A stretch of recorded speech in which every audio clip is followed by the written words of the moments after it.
Welcome to the Gentleman's Talk, where the podcast talks about a man's battle with mental health, his personal experiences, and his journey to be a better soul. Hosted by James Dean Littlejohn.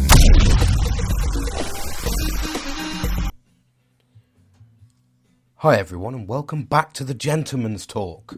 On this fine Monday evening for me, obviously will differ depending on when you're listening to my podcast. However, I hope you're okay. I hope you've... Oh, sorry, I'm just adjusting my music in the background whilst I try and get the levels right.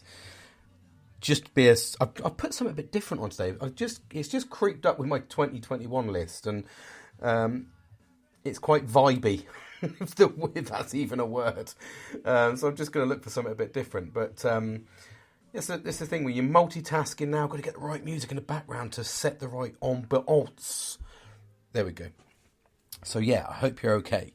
Had an interesting podcast. Gave me a lot to think about. The Reflection Week podcast that I just done. And the reason I wanted to jump on really today was I want to talk about a subject I've spoken quite a bit about, and that's the subject as I sip my green tea and being all healthy. And I've said this about when you're depressed, when you're sad, when you're low, you seem to surround yourself with the wrong people. It's I don't know why. Well, I do know why, and that's hopefully I'm going to try and give you an insight into my opinion, my personal opinion. And again, it's like I said, it's not a medical opinion. It's just something that I've learned through reflection, through looking at my past, and just trying to build a better picture of where I went wrong to make sure, number one, I don't do it again, and number two, explain that, you know, we make mistakes. It's inherently... We wouldn't be human if we didn't make mistakes. If you're not making mistakes, you're not challenging yourself, in my eyes. That's the ethos I've always had.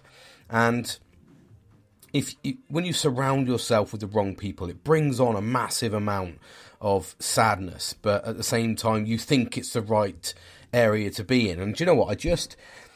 I'm not really much of a football fan, and I don't see that in a negative sense. It's just not a sport I follow. I'm more of a motorsport, MotoGP, Valentino Rossi, sort of Lewis Hamilton for F1, that sort of thing. Colin McRae for rallying. They're the sort of areas motorsport is just for me.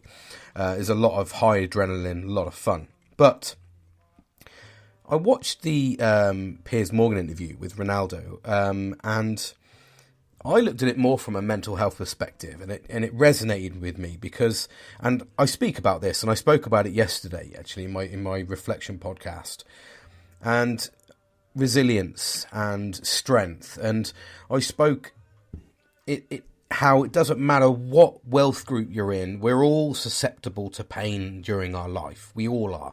It doesn't matter whatever process and whatever path you're going on, whatever journey, whatever work you do, whatever, we're all susceptible to the pain and sadness that life can bring us.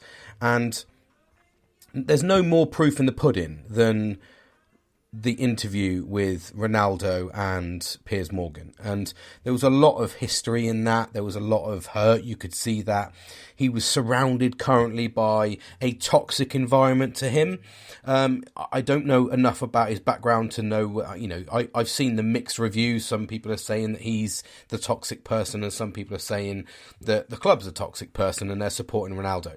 Obviously, that's life. You're going to be pro or against, aren't you? It depends on who you want to really support. Do you support an individual player? Do you just support the actual team? And that sort of rhetoric goes with, I support Yamaha, for instance, which is why I've always been able to follow Rossi with confidence, because I like Yamaha. I've had Yamaha motorbikes, and that's kind of where everything sort of kicks in when you support a player or a team. But for me, it just goes to show that even this guy, he's just a normal guy. He's got a family. He's trying to put his family first. He's also trying to reach for the heaven to get his own special merits and get himself in the Hall of Fame or whatever the football equivalent is. And he's just doing what any normal man would do. He's trying to raise his family. He's trying to support. He's trying to push himself and strive to be the best at what he does. And even he's sad. You actually watch him in the interview shed a tear. You actually watch him fall apart and let himself, and I say fall apart in a nice way. You actually watch him let his guard down and show his true inner self, and just goes to show that even somebody that is rich beyond belief, and don't get me wrong, he's not an arrogant rich, he does give a lot away and does look after a lot of people, so he's a what I would call a nice rich, and I think that's really important with him. But even he is susceptible to sadness. Even he can't pick his environment. He's stuck behind a contract. And how many of us are in that boat, whether, you're going to work and you have to work because you have to provide. You haven't got time to upskill yourself. You haven't got time to look for new work. You need this regular income because you're supporting your family. You're doing what you should do. But every time you go to work, you suffer. Mentally, it slowly chips away at you. That's another addition, and one of the biggest stress, the sort of stressors really in life for men is work, because we're focused on working, we're focused on building, supporting, growing, protecting, whatever you name it. There is no job too small for a man, and that's true. It's very true. Even when you look at the equality aspect and you look at how women want to be equal, they don't do the equal things. I'm not picking on them, by the way, Christ almighty, before I get stuck in and then you say, whoa. But it's true. I'm not saying that they're not equal. They're very, very, very equal. And I think that they complement each other. Male and females, they complement each other. They do the right amount of things for each other. We don't carry babies as men because, we haven't got the pain threshold that women got, which is why women have a high pain tolerance, etc., etc., etc. It's all the positives. And men have a high pain tolerance to the fact that we can push ourselves beyond our limits. The only thing that normally limits a man is his brain, and that's a known fact. And I'm not saying obviously protection factor and all the other things kick in, but it's the mental thing that stops you from pushing yourself each time you get that mental block. And I'm not saying that there's no equality. But at the same time, you don't see many women doing the really horrendous jobs that men do. And, they like their equality in their certain comforts. I get that. It's absolutely. But men are just doing what they do. And this is where I really got sort of, like I said, it resonated with me. This fact that this guy has, the top of his game, but he's held back by politics. He's stuck in a contract. No amount of money can, bail him out, even to the point where he just spoke his honest opinion on a TV show about how he feels he's being treated. And do you know what they've gone and done? They've instantly fined him 1 million. I don't know whether it's dollars or pounds. I assume it's pounds because it's Manchester United. But and I'm looking at this not from a sporting aspect, I'm looking at this from a mental health perspective. This guy has come on, he's done an interview, probably against his contract, I get it, but at the same time they've been treating him like shit. And he just wants out, he just wants to move on with his life, and it just goes to show no amount of money that you have, and he has endless amounts of money. Like I said, I think they worked it out that he could pay that £1 million fine in 3 days because of what he earns. So he's not short of a bob or two, but it couldn't stop him, and it didn't make him happy. He couldn't pay to be happy because he wanted to do his job, but he couldn't do his job where he wanted to do his job. And how many have you done that? How many of us are doing jobs we don't want to do? Or we look at the alternatives and go, do you know what? I could do that job, and if I do that job in another country, I get paid a lot more money. And we're dealing with all these parameters. But at the end of the day, it just goes to show everybody is susceptible to pain. Now, he's felt his pain. He's come on TV. He's done what I'm saying we should do. Speak out, speak up. He did it in a respectful way, if you ask me. He wasn't negative. He was just an upset person who's been treated awfully.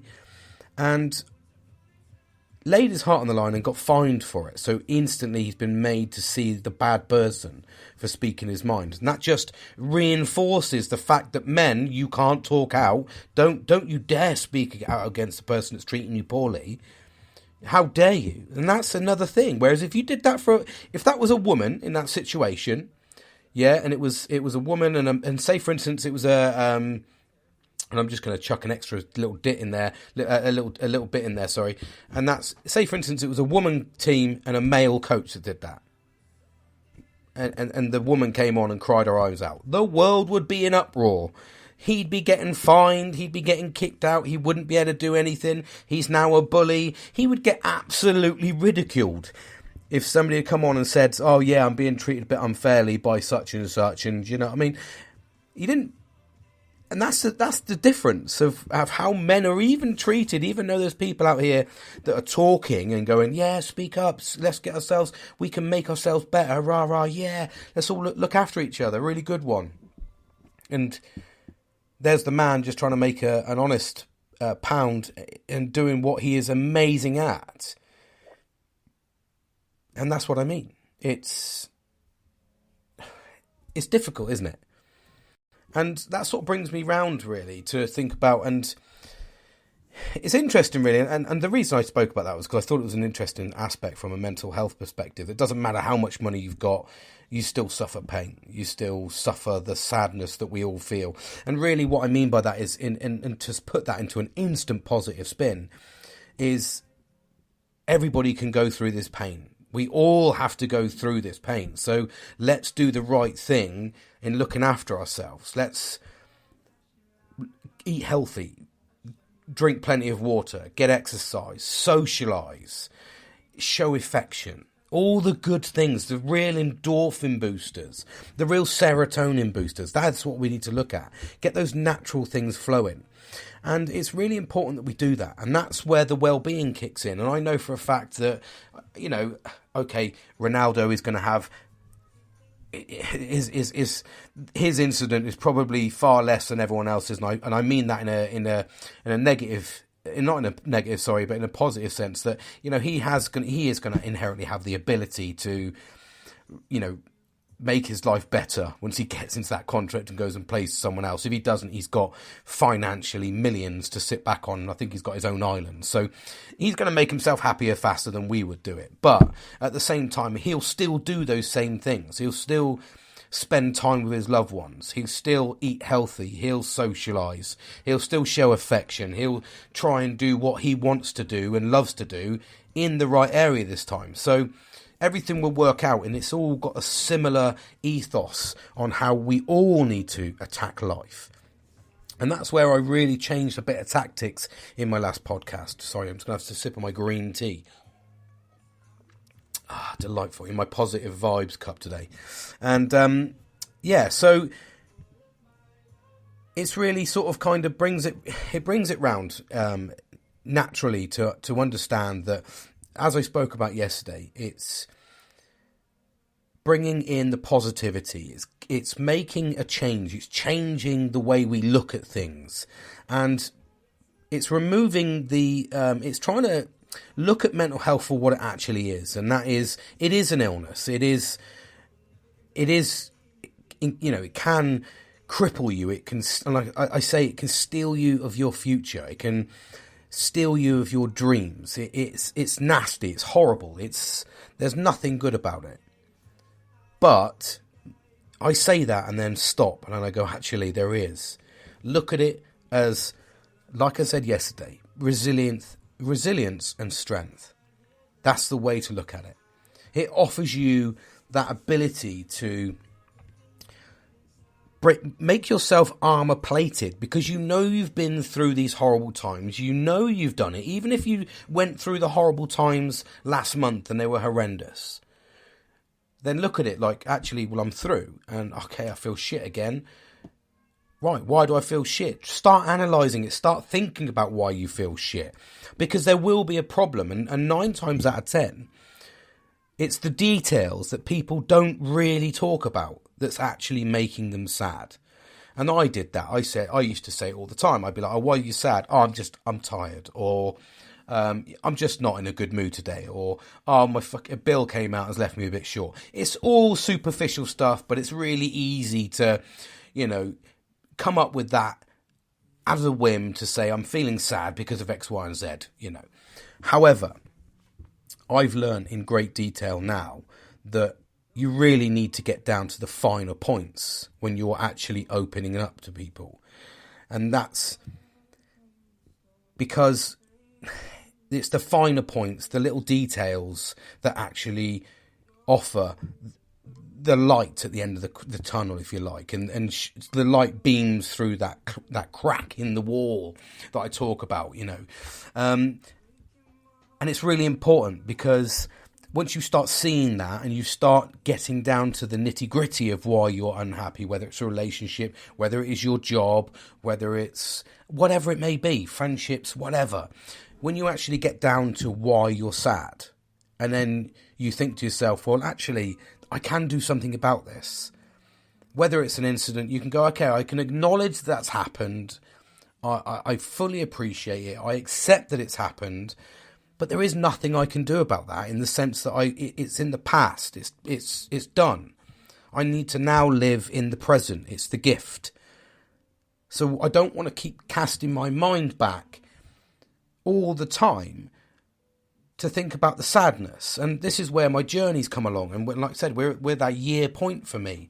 And for me, it's kind of come along to say, well, I'm enjoying life. I get sad, and there is a lot of sadness. I get there's a lot of sadness, but you've got to try and put a positive spin on things, because otherwise it's a constant battle. It just makes life that little bit harder. And yeah, there's days where like I said, the weekend, I fully appreciate it. There's days where you don't want to get out of bed. Absolutely. And sometimes those specific times, they will take over. They will cripple you. They will knock you back. They will take you a couple of weeks to rebuild yourself. But what you can do is try and be as positive as you can to help you battle through those dark times. And that's where I said, in my previous podcast, I am open and honest. Because when I'm not feeling great and I'm not feeling spectacular and I don't want to socialise, and the mental health has taken over, and there is times where that happens more often than not. I can put a positive spin on this. I absolutely am putting a positive spin on this, because I want to help you to try and look for that little bit of sunshine along the way. But you have to acknowledge those dark times are still going to be there. There's nothing you can do about that. You may be one of these people that are subject to manic depression. You've got a PTSD symptom that is revolving around something that happens every single year, like mine does. Mine revolves around, like I said, November to January, just absolutely fucking cripples me. I can't drive. With that is the season effect change. I get sad. I get sad around September because I start building myself up for the dark time. So I do go up and down. So my winters are fucking horrible. Absolutely horrible. And the only way that I combat those horrible times is by looking forward to the summer times, where I can do the water sports, and I can do the golf, and I can do whatever I want to do, but it's outside in shorts, vest, enjoying the vitamin D. And there's no pressure, there's longer days, you don't see the darkness, there's no rain, mud. So we get it, and that's just because maybe I'm one of these people that I like that time of the season. But what I am trying to do is, here I am now in the thick of it. We are coming, almost to one of the anniversaries. And, of one of my, this was the crash. I don't want to dwell on it, but I always get a bit stressed out making sure that I don't drive on the day. It's really weird how I do these things. And there would be a psychiatrist now that would be sat here going, well, you're just reinforcing it. You're just putting a date to it. Don't do that. I get that. I absolutely get it. But it's really hard for me to gear that around. That's in my brain. It's ingrained. It naturally comes up, and I just have to fight it. So don't acknowledge it. Don't ignore it. Acknowledge it. Make sure that whatever is making you sad, you acknowledge it. You reach out to the right people. And this is where this whole well-being bubble comes into play with us all. Because what you do is you bubble yourself up around those people that are going to support you. And that's very much why I love the people that are around me. I love every single person. I genuinely give 110% to those people. And like I said, for me, it's very, very rewarding. And that's where this whole journey how I'm driving through and I'm going through that. I spoke yesterday about, smashing through the banner at the end. It's a long way away, and it's going to be tough. There's going to be tough roads. There's going to be potholes. There's going to be all of those things. But what we need to do is incorporate the positives. And even if it just means it's sending one message to the right person to say, hi, how are you?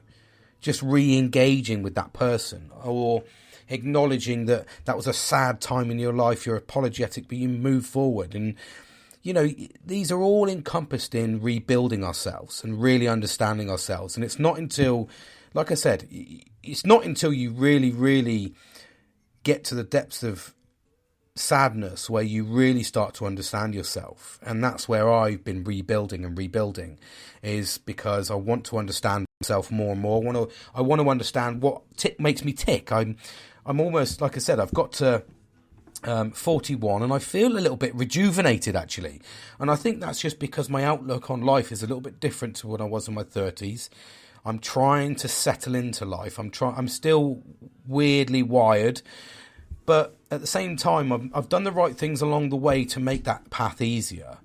Because one of the things that I found with the sadness and the depression side of things, and this is probably something we can all relate to if you're listening to this and you've had a sadness episode, or you've had a spout of depression or something like that. If you're not one of these sort of like introverts, massive introverts, but you tend to find, if you're an extrovert, and I know I'm labelling things, but I don't really want to, but we've all got different personalities. Some of us like to be, really reclused, and I've been through phases of that with my depression where I've just shut myself away.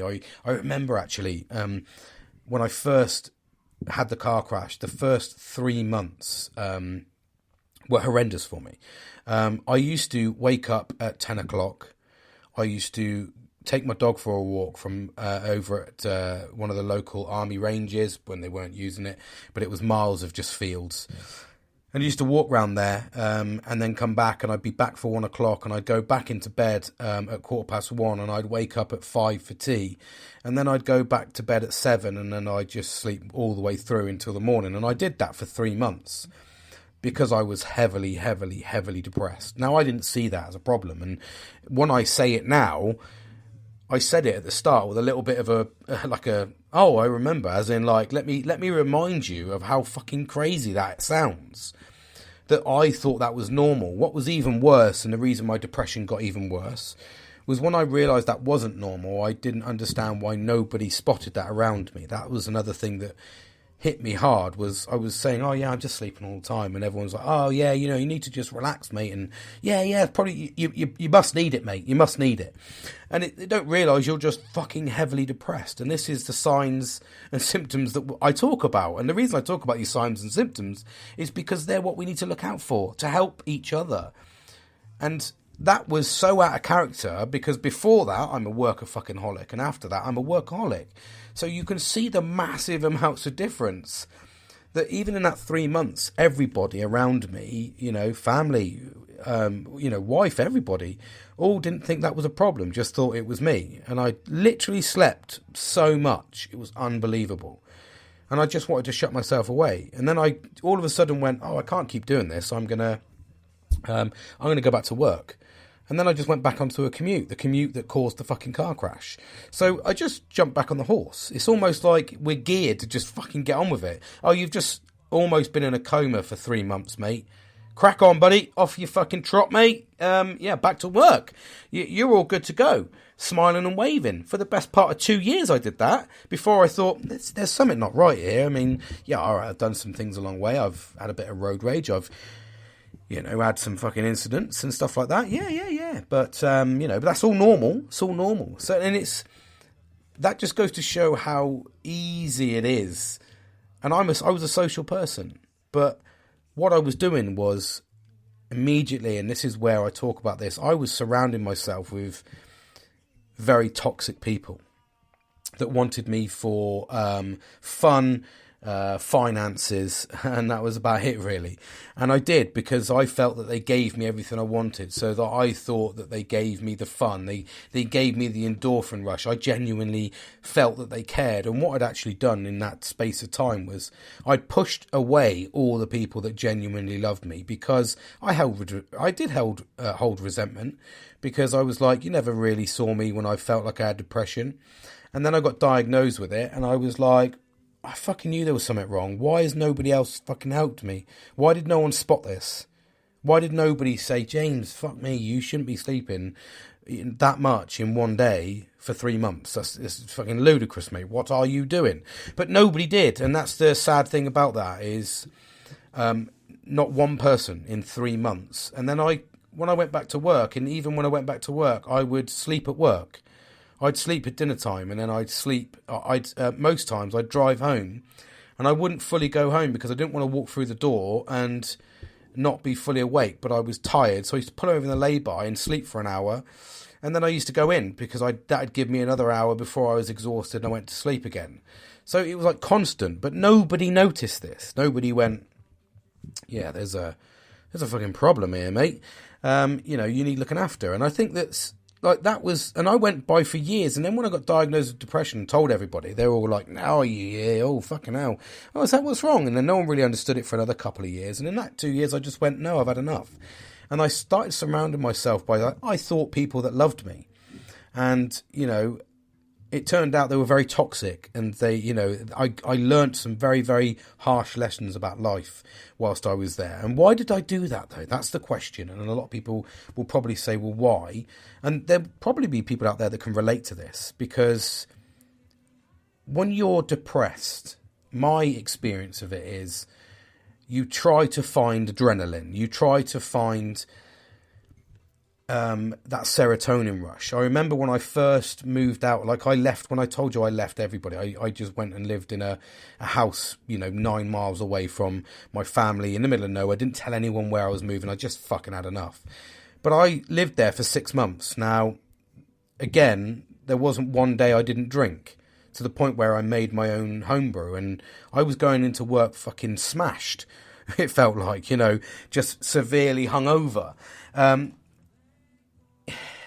It's difficult, really difficult, because even then, when I was getting drunk all the time, it was never seen as a problem, and I was doing erratic things. I was making rash decisions, but nobody noticed it for years and years and years. And it wasn't like it was obvious. When I cast my mind back, it was pretty damn fucking clear. But I don't think that that's their fault. I just think that that's a lack of understanding on. A lot of people just thought I was rebelling. They just thought, oh, it's James, he's rebelling. He's quite the rebellious type. He was, I did have a relatively structured but strict upbringing. But at the same time, it didn't make me a bad person in any way, shape or form. But it did make me want to rebel a little bit against, against society in that sort of sense. And I don't like to follow this normal lines. I'm quite creative. That's why I like to be creative. I don't like to follow the normal paths. I like to find a way to succeed and make a difference quite quickly.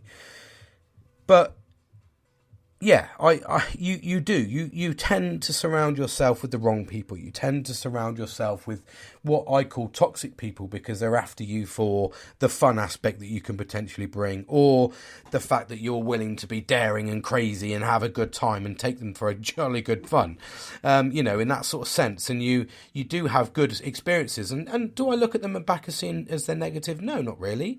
But at the same time, they are, because they were very toxic to the people that really mattered around me. And that's the bit that I've spent years rebuilding, is you actually push the people that you really should have around you away, and you hold on to the wrong people, and you seek the wrong people.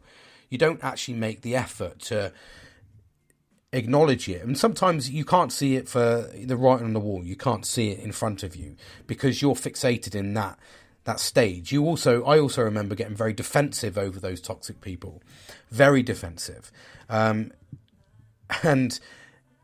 that was a difficult bit because I felt that I protected them then. So I was giving them everything and I was getting what I thought the good stuff back, and I wasn't getting the serotonin. In actual fact, I've spent years rebuilding everything, and that's the purpose of this journey, really, just to talk about the mistakes we make. They can be undone. They can be undone. They can be rectified.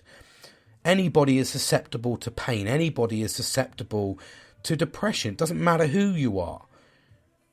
So what we need to do is look after each other and actually enjoy life and get every opportunity to make someone along the way enjoy life with you. Like I absolutely do. I am a complete advocate of anything fun I'm doing. Come along for the ride, because let's do it together and make a memory. But do it the right way. Let's do it the fun way, not the toxic way. And that's by looking after the people that are around you. So it was really just a kind of little spin, really. I was going to keep it short and sweet tonight. I just wanted to jump on and sort of give you a little bit of an insight into, that sort of susceptibility, really, and just make you aware that you're not the only one. And I don't say that as in like chuck it in your face. I don't say that as like, you're not the only one, mate. I mean, you're not the only one. There's other people that go through this pain. There's no criteria. There's no special suit that you can put on to just get depression. We're all susceptible to it. We all have a weakness, and that's the thing. It doesn't matter whether you're rich as hell or poor. We're all susceptible to it. Yes, the rich will feel that less than the poor. I get that. I'm not stupid. I absolutely get it. But what I'm saying is we can all be susceptible to it. So if we all do the right things, we can manage our mental health at the right level and set life at the right level. And that's really important to do. So it's just a message, really, just to say after, and just sort of, like I said, resonated me with Ronaldo, just to see him, break down. It was nice that a man, again, was able to show his affection on TV and into the public eye, I think that's a commendable thing. I think we should, when you look into sort of Tyson-Fury and what he's doing, pushing mental health, singing a song for mental health, for men's mental health, Paddy-mcguinness, he's talking about it on social media and, absolutely jumping out and using his fight win to talk about it. You've got Ricky Gervais. He absolutely spouts on about it and talks about it. Even Jimmy Carr. We're all talking about men's mental health, and that's the most important thing, is to get us talking, because we are all susceptible and we've got to look after each other. And that might mean that, just making the call, making the message, accepting that you're sad, but trying to be positive, or at least embrace the positive. Sometimes just by showing positivity, you can absolutely, help or change someone's outlook on life. You might be that common denominator. You might not be the common denominator. You might be the embrace that they needed. And that's really important. And that's where we keep nurturing this. We talk about it all the time. We become open about it. We engage with the right people about it. It's all removing the stigma. And that's really, really important that we do that, because the stigma is what is killing us. It's what's stopping us from making the change. It's what's stopping us from saying, actually, I don't want to do this anymore. I actually want to do that. What can I do to do that? Set yourself a goal, set yourself a plan, but give yourself that future. Give yourself the right outlook. If you want that house, or you want that job, or you want that qualification, or whatever, you want that child, you want that relationship, you want your family back, or whatever it may be. If you want it, the key word there is, if you want it, go and get it. And like I said yesterday in Strengthened Resilience, if you want this happiness, you have to go and get the happiness. But there's no point doing it alone. Do it with the right people around you. Really, really important. I'm going to leave it there. I'm going to do a little one, actually. I'm going to do a little podcast tomorrow, because I've been researching quite a bit on vitamins, and I'd like to share a little bit. And it's not an expensive thing, but it can be life changing. And I mean that in a positive way. I'm not saying it's absolutely going to change your life. Well, that is life-changing, James. Okay, it's going to better your life. It's going to better your life. That's a better way. See, kind of go big and go home, and sometimes it just sounds absolutely ludicrous. So I'm going to talk about vitamins on my next one, because I've researched, what have I got here? 2, 4, 5. I've got 5 vitamin groups that I take. And I've been taking them for a week and a half now, and I'm starting to feel already the positives. And it may be something, it will help you. Obviously, if you're on medication, make sure that you speak to your doctor, and I will caveat that on the next podcast when I talk about it, just because none of my advice is from a medical background. It's from an experienced background. I do try to do as much research as possible, though, and I don't try to do anything stupid, but I take these as natural vitamins, and they perk you up, and they make you feel a bit more positive, I think. So I'll talk about that on my next one. So I hope you have a great rest of the day, evening, or whatever's left of your day from listening to this. And thank you for listening. Don't forget to share it, please, as much as possible. And get the positivity spread out there. Thanks very much, and take care.